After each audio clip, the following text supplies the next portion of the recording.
Call తీసుకొని continue చేద్దాం. రాజేష్ గారు, మీ క్వశ్చన్స్ అడగండి. నమస్తే మేడం. నమస్తే సార్. నమస్తే అండి రాజేష్ గారు. సార్ నమస్తే రాజేష్ గారు. నమస్తే. నమస్తే అండి. ఒక 3 పాయింట్స్ అండి. ఇప్పుడు 5th, 6th, 7th డేట్ నుంచి కంప్లీట్ గా వైసీపీ వైపే వేవ్ చేంజ్ అయిందండి. ముందర ఒకలా ఉండేది యాక్చువల్ గా, బట్ ఈ 3 days లో నుంచి ఫుల్ గా వేవ్ మొత్తం ఒక సైడ్ కి టర్న్ అయింది. దానికి రీజన్స్ ఏమని అంటారండి? అది ఫస్ట్ క్వశ్చన్ అండి.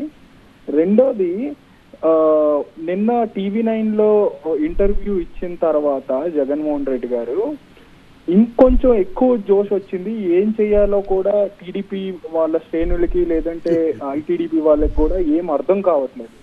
దానికి నిదర్శనమే ఈరోజు TV9 లో కొంత టీడీపీ వాళ్ళ కాల్స్ అనేవి నాకు ఈజీగా కనెక్ట్ అయింది. లేదంటే ఎవరో ఒకరు కాల్ చేస్తూ ఉంటారు, మాకు కనెక్ట్ అవ్వకపోవడం, చాలా ప్రాబ్లమ్స్ వస్తుండేవి అనమాట.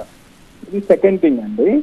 థర్డ్ థింగ్ అండి, ఇప్పుడు మీరు బటన్ నొక్కారు కదండి, 3rd March ఎప్పుడో నొక్కారు, ఇమీడియట్ గా ఎందుకండి డిస్బర్స్ చేయలేదు? చివరిదాకా మీరు అది ఉంచిపెట్టడానికి ఇదేమైనా ఎలక్షన్ స్ట్రాటజీనా, లేకపోతే ఎందువల్ల అది మీరు రిలీజ్ చేయలేకపోయినారండి? And finally all the best అండి. ఖచ్చితంగా మీ గెలుస్తున్న నా సూచనలు ఉన్నాయి. మేబీ 1-2 days లో ఏం చేంజ్ కాకపోతే ఇస్తే నల్లేరు మీద నడక అన్నట్టు చాలా ఈజీగా మీరు గెలుస్తున్నారు.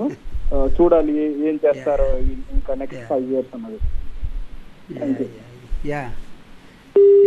రాజేష్ గారు, as you said Jaganmohan Reddy గారు బస్సు యాత్ర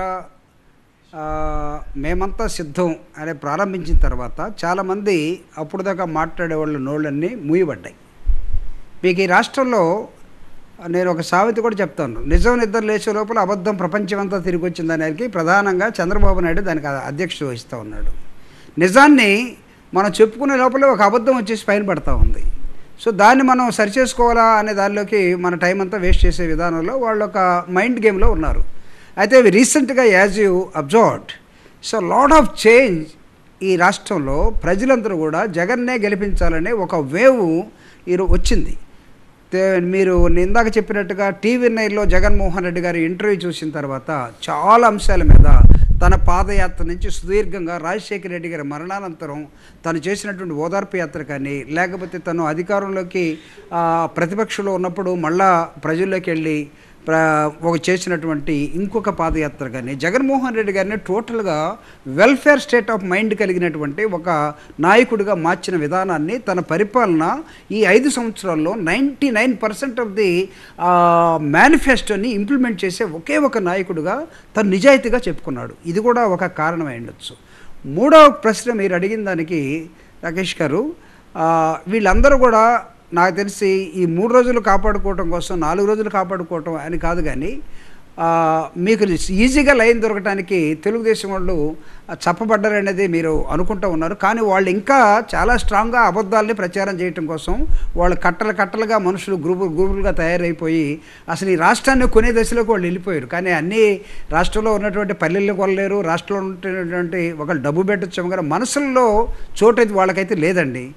మనసులో చోటు లేని వాళ్ళు గెలుస్తారు అనుకోవటం కూడా నాకైతే వాళ్ళకి ఇబ్బందే. కాబట్టి YSR Congress party as a wish మీరు అనుకున్నట్టుగా మీ కోరిక ప్రకారం ఎక్సలెంట్గా గెలవబోతూ ఉంది. వేవంతా కూడా జగన్మోహన్ రెడ్డి గారు వెల్ఫేర్ యాక్టివిటీస్ వైపు మళ్ళింది. రాబోయే కాలంలో జగన్మోహన్ రెడ్డి గారు వెల్ఫేర్ యాక్టివిటీస్ని కంటిన్యూ చేస్తాడని ఉంది. చంద్రబాబు నాయుడు గారు చెప్పినట్టుగా ఈ వెల్ఫేర్నేమో విమర్శిస్తాడు, ఆయనేమో 10 times ఇస్తాడట. దాన్ని ఎవడో నమ్ముతాడా? నమ్మశక్యంగా ఉందా? ల్యాండ్ టైటిలింగ్ యాక్ట్నే అతను విమర్శిస్తూ ఉన్నాడు.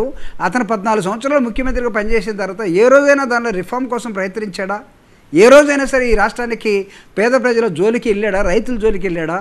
లేకపోతే వెనుకబడిన వర్గాల వైపు ఏ రోజైనా మాట్లాడారా? లేదు కదా. ఎలక్షన్ టైంలో ఏదో జత కట్టడం, లేకపోతే గుంపులుగా రావటం, జగన్ని ఓడించాలని ఒక ప్రయత్నం చేయడం, ఓడించలేక వెనక్కపోవటం, ఇదే కదా. నాకు తెలిసి తెలుగుదేశం పార్టీకి ఈ ఎలక్షన్స్ తర్వాత చంద్రబాబు నాయుడు గారు నాయకత్వం వహించే అవకాశం కూడా లేకపోవచ్చు. అటు వయసురీత్యా కానీ, లేకపోతే మారుతున్నటువంటి ఈ స్పీడ్ యుగంలో కానీ వైఎస్ఆర్ కాంగ్రెస్ పార్టీ కంఫర్టబుల్గా మీరు ఊహించినట్టుగానే ముందుకెళ్తుందండి.